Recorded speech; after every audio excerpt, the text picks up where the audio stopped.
இதை அடுத்து செருப்பு போடக்கூடாது. செருப்பு அவுத்து வச்சுட்டு வாங்க. இங்கே வந்து செருப்பே போடாத ஒரு கிராமம் இருக்கு அப்படின்னு சொன்னாங்க. இதுதாங்க. ஓ, என்ன காரணம்ங்க ஐயா? வந்து தெய்வங்க கூட பேசுகிற மாதிரி இருந்துச்சு. இன்னும் பேசுங்க. அதனுடைய கட்டுப்பாட்டில் வந்து அதுக்கு ஒரு பூசாரியார் இருக்கார். அவர் வந்து சொல்லுவார், மெதியடி போடக்கூடாது, மது அருந்தக்கூடாது, அனாவசியமாக ஊர் வெளி சுற்றக்கூடாது அப்படின்னு சொல்லுவார். அதை வச்சு கட்டுப்பாடாக நாங்கள் இருந்துக்கிறோம். நீங்கள் செருப்பு போட்டிருக்கீங்க? நான் வந்து மெயினில் வந்ததுனால மெதியடி போட்டிருக்கீங்க. இந்த மெயினில் மட்டும் போட்டுக்கலாமா?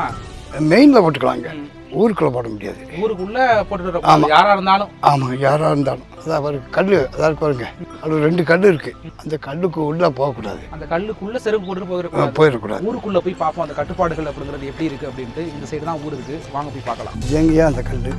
இதுதான். ஆமாம், இதுதான் நுழைவாயில். நுழைவாயில். இதை அடுத்து செருப்பு போடக்கூடாது. செருப்பு அவுத்து வச்சுட்டு வாங்க. அந்த குலதெய்வம் எங்கேயா இருக்குது? இந்த காமிக்கணுங்க. அவங்க வந்து கடவுளாக நினச்சி வழிபடுற அந்த குலதெய்வம் வந்து இதுக்குள்ளே தான் இருக்குது. ஐயா வந்து முக்கியமாக சொல்லிட்டாங்க, இதுக்குள்ளே வரதுனா பயம் பக்தியாக வரணும் அப்படின்னு. பசங்க கூட விளையாண்டுட்டு இருக்காங்க, யாருமே செருப்பு பண்ணியல.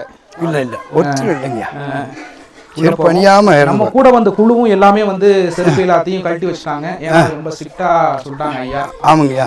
பசங்க எல்லாமே இருக்கானுங்க, யாரு காலையுமே செருப்பு இல்லை. தம்பி, ஏன் செருப்பு போட மாட்டீங்க?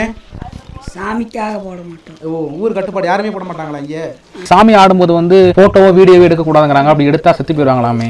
ஆமாம், அது வந்து செத்து போக, அது வந்து என்னன்னா உங்களுக்கு சோதனைகளை காட்டும். இங்கே என்ன தான் சாமி ஆடுவாங்களா?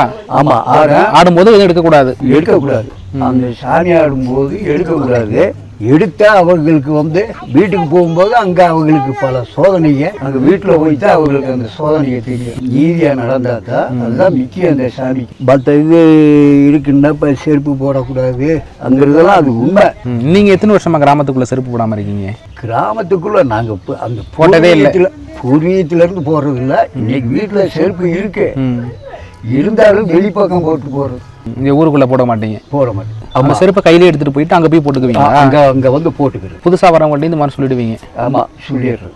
ஆனால் இப்போ வந்து பார்த்தீங்கன்னா சின்ன சிறு பிள்ளைகள், ஏதாச்சும் படிக்கிற பெண்கள், படிக்கிற இளைஞர்கள்லாம் இதை வந்து கடைப்பிடிக்கிறாங்களா?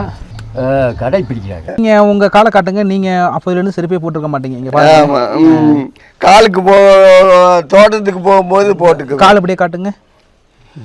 நல்லா தெரியுதுங்க பாருங்க, அப்படியே எவ்வளோ வெடிப்பாகி போச்சு. நடந்த அந்த செருப்பு போடாம வயசு கூடிருச்சுல்லப்பா, அதனால அந்த வெடிப்பு உற்பத்தி ஆகுது. அது ஒன்றும் செருப்பும் போடாமல் இருக்கிறது போடாததுனால.